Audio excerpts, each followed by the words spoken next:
ما يصير زين. من هنا علي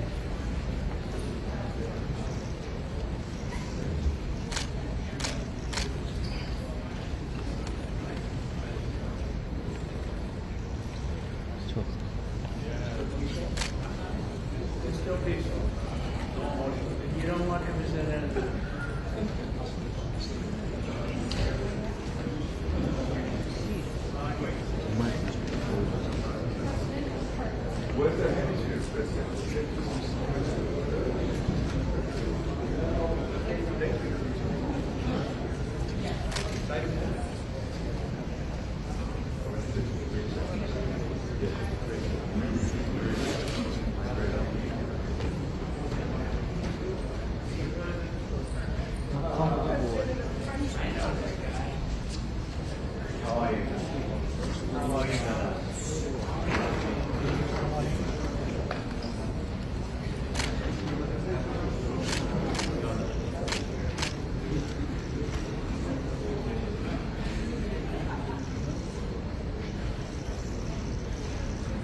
إلى السلام.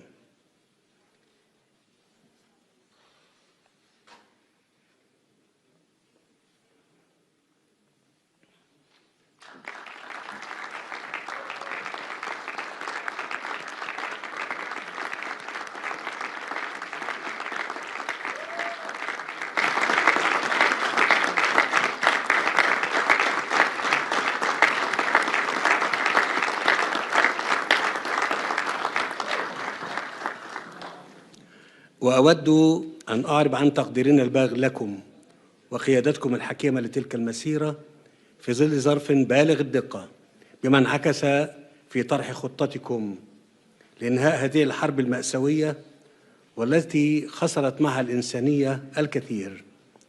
وأود أن أشكر شركائنا في الولايات المتحدة وتركيا وقطر على جهودهم المخلصة، وأعيد التأكيد على دعمنا وتطلعنا لتنفيذ هذه الخطة بما يخلق الأفق السياسي اللازم لتنفيذ حل دولتين باعتباره السبيل الوحيد نحو تحقيق الطموح المشروع للشعبين الفلسطيني والإسرائيلي في طي صفحة الصراع.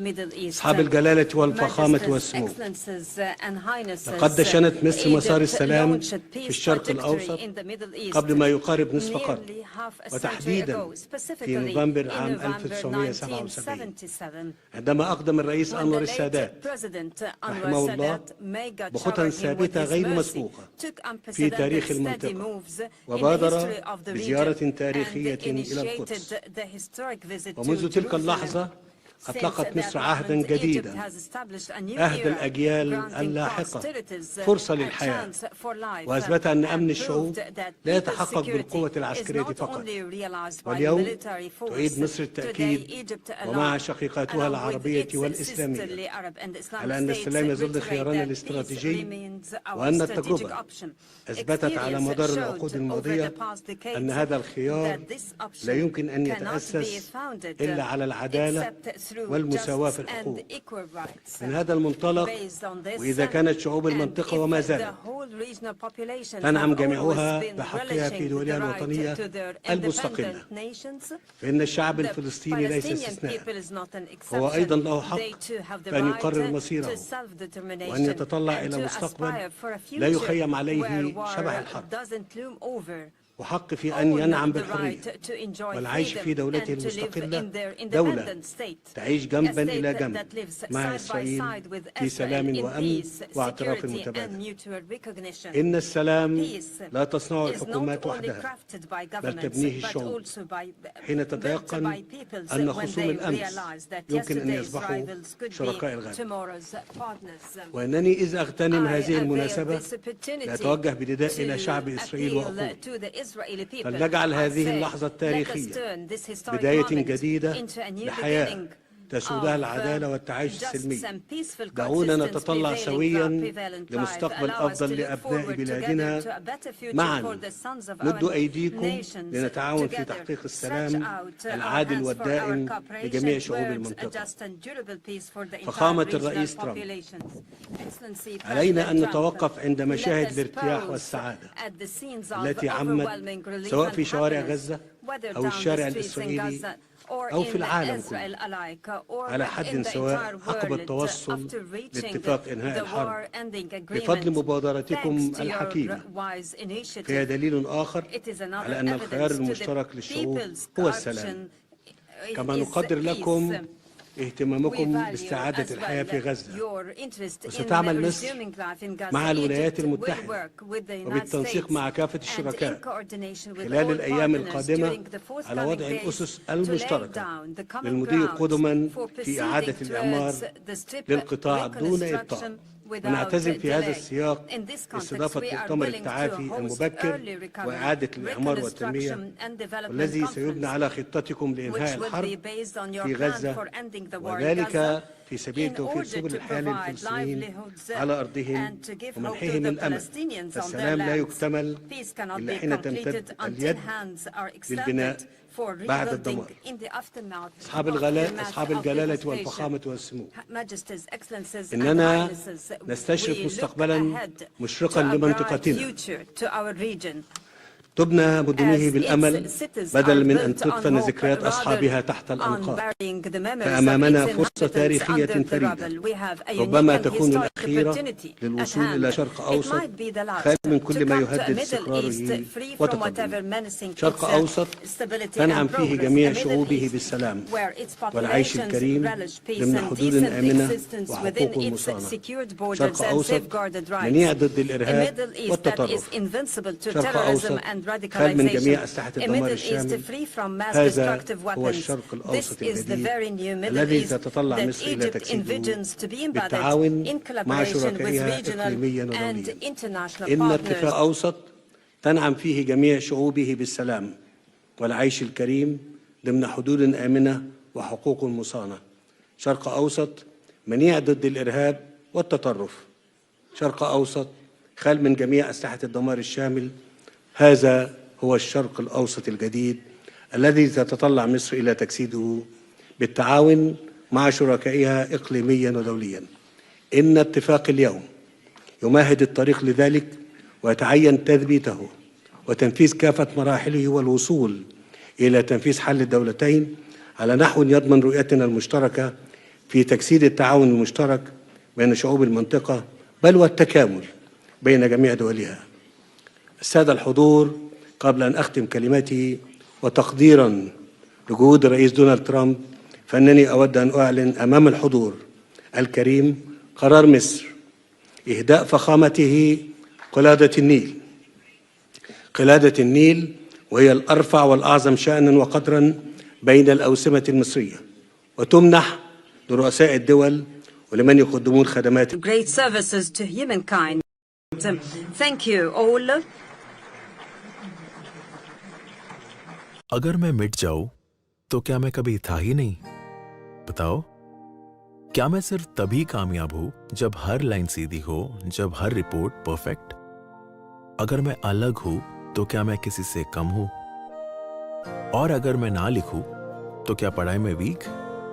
अगर ऐसे दरवाजे खोल दूं जिस पर ताले ही नहीं थे, और अगर मैं बदल जाऊं, कभी एक खिलौना तो कभी कोई बहाना, कहीं झुकता तो कहीं टूट जाता, कभी कुछ कहता और कभी चुप हो जाता, कभी घूमता कभी छिलता, तो क्या मैं परफेक्ट हूं? बी बोल्ड, क्योंकि परफेक्ट होना जरूरी नहीं है. To do with the, sadly to say, bodies. Together we've achieved what everybody said was impossible. At long last we have peace in the Middle East, and it's a very simple expression, peace in the Middle East, and we've heard it for many years, but nobody thought it could ever get there, and now we're there. I want to congratulate everybody sitting in these first few rows and standing behind me. I don't know why they chose to stand, but I promise I'll make it short, okay? We are not going to keep you standing for long. These are great leaders. After years of suffering and bloodshed, the war in Gaza is over. Humanitarian aid is now pouring in, including hundreds of truckloads of food, medical equipment, and other supplies, much of it paid for by people in this room. Civilians are returning to their homes. The hostages are reuniting. I mean, it's beautiful. I'm just watching it backstage. The level of love and sorrow, I've never seen anything like it. It's amazing when you see they haven't seen their mother, their father. They haven't seen them in such a long time, and they lived in a tunnel, a very little tunnel, very deep. And the level of love is just incredible. It's a beautiful thing to see. It's, in one sense, it's so horrible that it could have taken place, but in another sense, it's so beautiful to see. A new and beautiful day is rising, and now the rebuilding begins. The rebuilding is maybe going to be the easiest part. I think we've done a lot of the hardest part, because the rest comes together. We all know how to rebuild, and we know how to build better than anybody in the world. I want to express my tremendous gratitude to the Arab and Muslim nations who helped make this incredible breakthrough possible. And you really did. To President al-Sisi of Egypt, who is so generously hosting us today. And I want to thank you for the outstanding job your country is doing in so many different ways, and for helping us so much with this peace agreement. I also want to thank the President for the escort of 6 fighter jets. Oh, we looked out the window, we said, I hope they're friendly, and they turned out to be very friendly. But we had 3 on each side, and they are beauties right out of the great, really American manufacturing hub. We make the greatest military equipment in the world. We have the strongest military in the world by far. And I knew exactly what those planes were, and I knew exactly how much you paid for those planes, too. You paid a lot, but you got a pretty good deal. And they are great planes, and we just appreciate it. That was quite an escort in. It was very impressive. But Air Force One was really, it was covered with Egyptian desert just a few months ago. If you think about it, just a few months ago it was Egyptian desert, and now it was just a few feet off our window. And it was a spectacular sight, and I appreciate it very much. Really, that was pretty good. You got our people by surprise. I don't know if they were thrilled right at the beginning, but they were thrilled as we sailed along very, very calmly and safely. And I'm deeply honored to receive from you, Egypt's highest state honor, the Order of the Nile. The Nile is so beautiful, so magnificent. It's such a beautiful title, the Order of the Nile. Thank you very much, Mr. President. Appreciate it. Great honor.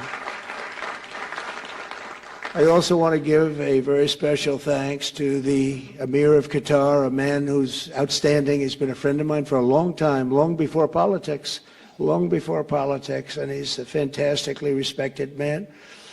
His Highness Sheikh Tamim is respected by everybody. He's respected by everybody, and in the most positive way, not only because of power, because of his heart. He's got a tremendous heart, and he's a great leader, and his country loves him. Thank you very much for being here. It's an honor. Let me also express our condolences to the Qataris on the tragic car crash that claimed the lives of your cherished diplomats, some of whom were known by our people, and they were supposed to be incredible people. So please extend our sorrow and best wishes. That was tough. That was really tough. On this extraordinary occasion, I also want to give our sincere thanks to President Erdogan of Turkey. He's always there when I need him. He's such a tough guy. He is tough as you can be, but we love him. And when they have a problem with you, they always call me to handle it. And usually I come through. We just have a good relationship, and we have from the beginning. And so I want to thank you very much and say hello to your wife, your beautiful wife. And it's great to be with you. Always there. When I need him, he's always there. Thank you very much, Mr. President. And I also want to thank, I just spoke to him on the phone, His Royal Highness Crown Prince Mohammed, Saudi Arabia, a special friend of mine. Boy, he's come so long and so far, and he's doing a fantastic job for his country. And I want to just thank him. And His Highness Sheikh Mohammed of the United Arab Emirates is here. Where? He's here someplace. well, oh, he's not here, but he's here in spirit, I can tell you that. And he's been another one. He's been absolutely incredible, and we appreciate it very much. And His Majesty King Abdullah of Jordan, and thank you very much, King Abdul of Jordan. He's here. Thank you. Thank you. Thank you very much. And you really have been a great helper. We appreciate it. Appreciate it. Prime Minister Sharif of Pakistan, and also I have to say my favorite Field Marshal from Pakistan, who's not here, but the Prime Minister is here, and you're going to give his regards. Where are you? There you go. Thank you very much. Do you want to say what you said to me the other day? Come, would you like to say what you said the other day? I think it was so nice. Please. Thank you very much, my dear President Trump, my dear brother President Fattah al-Sisi of Egypt, Majesties, Highnesses, Excellencies, ladies and gentlemen, Assalamu alaikum, and a very good evening. Well, I would say today is one of the greatest days in contemporary history, because peace has been achieved after untiring efforts led by President Trump, who is genuinely a man of peace, who has relentlessly and untiringly worked throughout these months, day in and day out, to make this world a place to live with peace and prosperity. I would say that Pakistan had nominated President Donald Trump for Nobel Peace Prize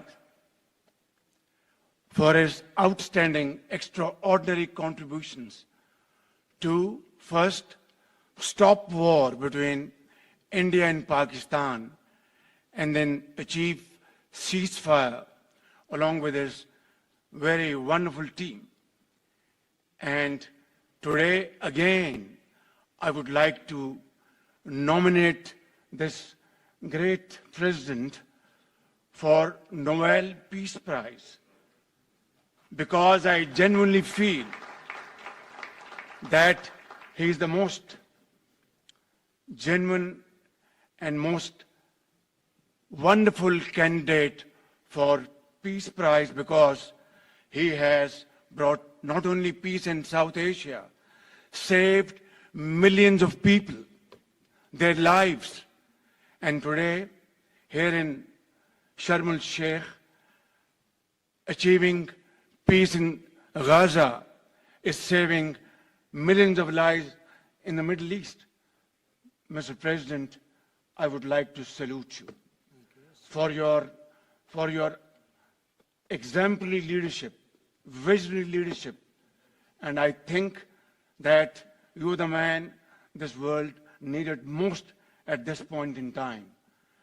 World would always remember you as a man who did everything, went out of the way to stop 7 and today 8 wars. I would like to thank my very dear brother, Sheikh Tamim. He's el-Sheikh, who has really worked very hard along with others to achieve peace in this region. My very dear brother, President Tayyip Erdogan, His Majesty, King Abdullah, and of course my very dear brother, Mohammed bin Zayed of UAE, and of course my very dear brother, Crown Prince of Saudi Arabia. And he has also been very, very helpful and contributed very valuably in this wonderful peace process. Ladies and gentlemen, I wouldn't want to take more of your time. Suffice it to say, had it not been for this gentleman, not only, who knows, India and Pakistan are both nuclear powers. Had he not intervened along with his wonderful team, during those 4 days, the war could have escalated to a level. Who would have lived to tell what happened? And similarly, here in this part of the world, in the Middle East, Mr. President, your valuable contribution along with President Sisi, I think history will remember in golden words. I wouldn't say more, except God bless you, God give you long life to serve like this for all time to come. Thank you very much.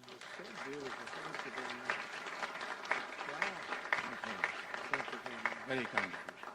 Thank you. Wow, I didn't expect that. Let's go home. There's nothing more I have to say. Goodbye, everybody. That was really beautiful and beautifully delivered. Wow, thank you very much. Also with us is President Prabowo, a very incredible man, of Indonesia. President, come in.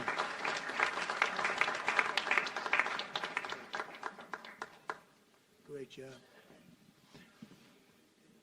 President Abbas of the Palestinian Authority. See, we have them all. We have them all. Good, great.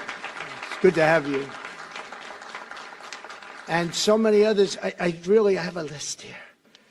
This first 3 rows and what's standing behind me, I don't know why they chose to stand, but that's there. They're going to be very famous tomorrow. We have the Arab League is represented by His Excellency, and thank you very much for being here. Thank you very much. We have Armenia, and Azerbaijan. That's a little war that we stopped. That's a little war. There they are. Look at them. They're sitting. When I met with them, it was in the Oval Office. They fought for like 31 years or some crazy number. And they had one sitting on that side of the Oval Office, one sitting. By the time we finished in 1 hour, they were both hugging each other. And now they're friends and they're getting along great. Look at it. So I want to thank you both. That's incredible. Really incredible. So you have Armenia and you have Bahrain, you have Canada. It's so great to have, in fact, the president called and he wanted to know if it's worthwhile. He knew exactly what it was. He knew the importance. Where's Canada, by the way? Where are you? Where are you? He knew the importance of this. He said, I want to be there. So many people have done that. They called. I mean, they heard about it. And these are not people that can do that very easily. They have pretty big schedules, to put it mildly. The most powerful people. And I appreciate you being here very much, Mr. President. Fantastic. Fantastic. And Cyprus, Egypt, the European Union, it's a lot of countries. France, thank you very much, Emmanuel.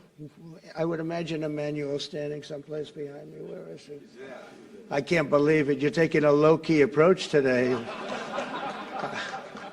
He's my friend. That's great. Good job. Thank you very much, Emmanuel. Germany, the new Chancellor of Germany he's easy to spot because he's very tall and he's very smart and he's doing a fantastic job for his country. Appreciate it very much. And congratulations, a big election. That was a big one. That was going to change things. Greece, we have Greece.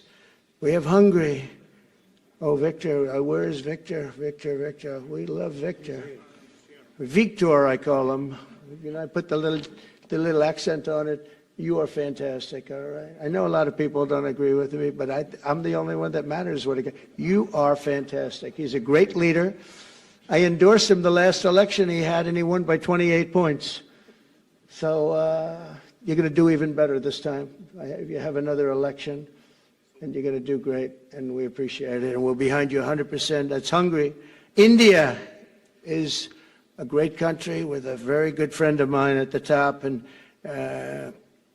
he's just done a fantastic job. And I think that Pakistan and India are going to live very nicely together, right? That's not a very, They are. And they're two great, I tell you, leaders, great leaders as far as I'm concerned. Indonesia, we covered, and I just want to say that that's a big country, a powerful country. It does unbelievably well, and it's great to have you. Iraq, we have Iraq with lots of oil. They have so much oil, they don't know what to do with it. That's a big problem when you have so much, you have no idea what to do with it. So thank you very much thank you very much. Italy, we have a young woman who's, I'm not allowed to say it because usually it's the end of your political career if you say it. She's a beautiful young woman. Now, if you use the word beautiful in the United States about a woman, that's the end of your political career, but I'll take my chances. Where is she? There she is. You don't mind being called beautiful, right? Because you are. Thank you very much for coming. We appreciate it. She wanted to be here, and she's incredible, and they really respect her in Italy. She's a very successful politician. We have Norway. Oh, Norway. Norway. What happened, Norway? What happened?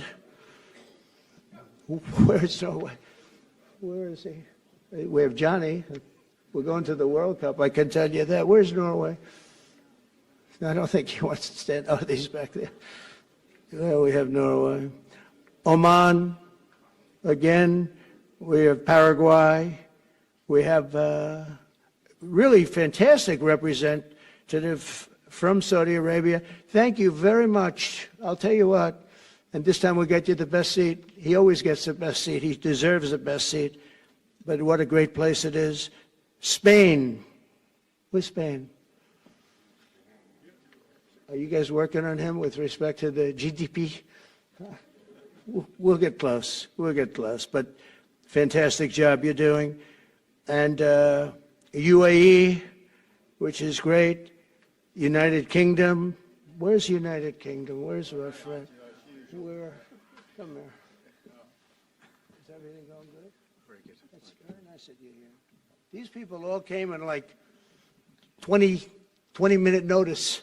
And I think it's fantastic. And we have so many others, and just so many others. And it's such a compliment to what we're doing, because what we've done is something very unique and very special. So it's perhaps the wealthiest and most powerful group of nations ever assembled at one time, which is a big thing. We have achieved together in recent days a change that really is historic, and it's going to be remembered forever. And I want to thank the American team for their amazing work, and I want to thank, I think he'll go down as the greatest Secretary of State in the history of our country. I really believe that, Marco, or I wouldn't say it. Marco Rubio, I wouldn't say it. Maybe I would. You're doing a great job. I'll tell you, he's on course to do it. We've done a lot of work in 9 months. We've done a lot of work. I say that, 1 year ago, a little more, but 1 year ago, America, the United States of America was was a dead country. The king told me, and I use that, he said, sir, 1 year ago it was a dead country. Today you have the hottest country anywhere in the world, and it is. It's the hottest country. So many investors are here. We have over $17 trillion being invested in the United States, which is a record that nobody has ever beaten. I don't think anybody will. And we still have 4 months to go before it's a year. So in 8 months, we have over 17 trillion. We're actually very close to $18 trillion. There's never been, as an example, the previous administration had less than $1 trillion over 4 years. We have, we're close to breaking $18 trillion in 8 months. That's pretty amazing. No country's ever done that. I want to also thank Special Envoy Steve Witkoff and my son-in-law and a great guy, Jared Kushner. And I even have my daughter here, Ivanka. Ivanka, please stand up. Ivanka's here. Wow. Thank you. Thank you, Ivanka. We have a great team, and we have, as you know, General Raisin Kane. We have John Radcliffe. We have Tom Barrack. We have really a lot of good talent. We have Pete Hegseth, who's now Department of War as opposed to Department of Defense. We made a little change. Somehow I like the name better, so do you, so do a lot of people. But the momentous breakthrough that we're here to celebrate tonight is more than the end of the war in Gaza. It's with God's help it'll be the new beginning for an entire beautiful Middle East. From this moment forward, we can build a region that's strong and stable and prosperous and united in rejecting the path of terror once and for all. We want to get rid of the terror and get on to other things. There are many other things in life that are so good. The final sprint to this deal began less than 3 weeks ago on the sidelines of the United Nations in New York. I met with many of the people in this room, and it all just started coming together. I've known so many of you for so long. You're friends of mine. You're great people.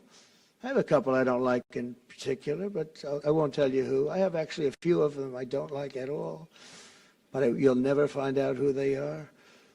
Well, maybe you will, come to think of it. But I have most of you who I like a lot and I respect a lot. Maybe that's more important. We listened and we exchanged ideas and we kept pushing forward until the job was done. And the first steps to peace are always the hardest.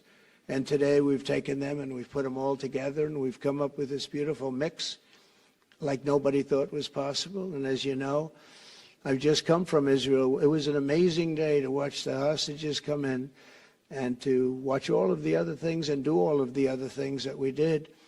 And like all of us here this evening, the Israeli people are overjoyed that the war has ended. Many of you have had dancing in the streets. They had dancing in the streets.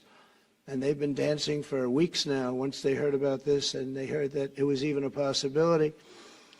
They're elated at the arrival of the hostages and excited to begin this new chapter for the entire region, and it's going to be that. And they are going to be great partners, and I hope everybody's going to join the Abraham Accord. I like to say the Avraham. I love Avraham, but somehow it doesn't sound as good when I say it as it does when some of my other friends say it who are from the region. But we're going to get a lot of people joining the Abraham Accords. We have the 4 great nations that did it early on, and they stayed with it. And then you had the Biden administration, which is the worst administration in the history of our country, and obviously they did nothing on that and anything else. And so it stayed at 4, and now a lot of people, even today, they're talking about all joining up. So many people have talked to me about that, and it's going to be a great tribute to really the United States. I mean, the United States has worked very hard in the Middle East, so it would be a tribute to us and to Jared and to Steve and to all of the people, Marco, all of the people that have worked so hard on that. And it really is going to it's going to guarantee that it all stays together. You're going to do well because the 4 nations do very well. I mean, they do extremely, they're wealthy, but they're a lot wealthier because of it. So I hope everybody's now joining up. Now we have no excuses. We don't have a Gaza and we don't have an Iran as an excuse. That was a good excuse, but we don't have that anymore. All the momentum now is toward a great, glorious, and lasting peace.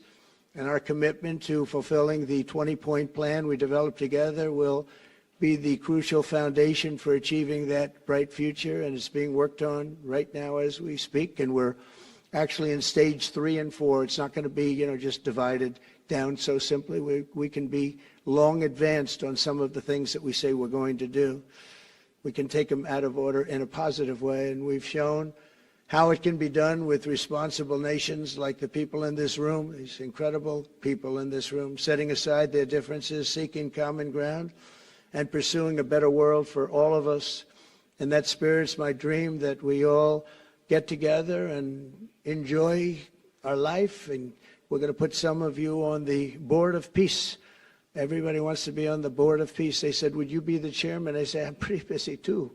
But whatever we can do to have peace in the Middle East, it's worth it. But everybody wants to go on the Board of Peace, so we're probably going to enlarge it. We're going to get, and the leaders, the top people, the top leaders, they want to be on the Board of Peace. A beautiful term. At first I wasn't sure, and then I realized how beautiful it is. And for the people of Gaza, the focus now must be on restoring the basics of a good life.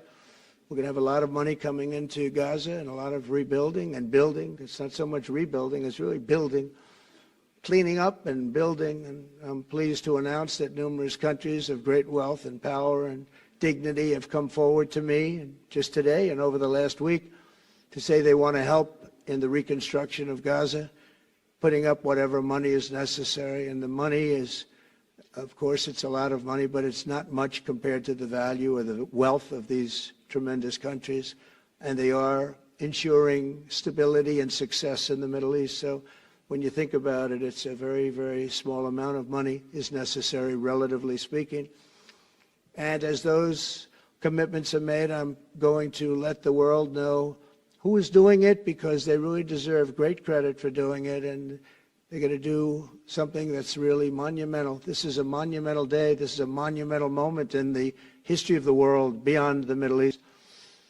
We've all agreed that supporting Gaza must be done to lift up the people themselves, but we don't want to fund anything having to do with bloodshed, hatred, or terror, as has happened in the past. And for the same reason, we're also agreed that Gaza's reconstruction requires that it be demilitarized and that a new, honest civilian police force must be allowed to create a safe condition for the people in Gaza. As I said earlier, I intend to be a partner in securing a better future. We're going to be working, you're going to be working with the United States, and we're going to make sure that the Middle East is going to be a safe and secure place. It's a very important place in the world, means so much. There were so many people who said the Middle East, and this has been going for many, many decades. I've read it many times, that World War III will begin in the Middle East. It's not going to happen. That's not going to happen. There was a time that you would have thought it could have, but it's not going to happen. There won't be World War III, hopefully at all, but it's not going to start in the Middle East. We're not going to have a World War III if we're smart. There'll never be a World War III. Our work begins right here and right now. From ancient times, this region has been extraordinarily mixed with respect to people, culture, religions, all of the different elements of national characters, unlike maybe anywhere else on earth. And for 3,000 years, there's been conflict. For whatever reason, there's been tremendous conflict, always conflict. But today, for the first time anyone can remember, we have a once-in-a-lifetime chance to put the old feuds and bitter hatreds behind us. And that's why so many people in this room, they didn't get along. Some did, some didn't, but they're getting along now. This has brought the people together. This is the first time the Middle East crisis has brought people together as opposed to driving them apart. And to declare that our future will not be ruled by the fights of the generations past, which is foolish. So together, let us continue in the spirit of cooperation and goodwill that has finally brought us to this incredible, historic breakthrough.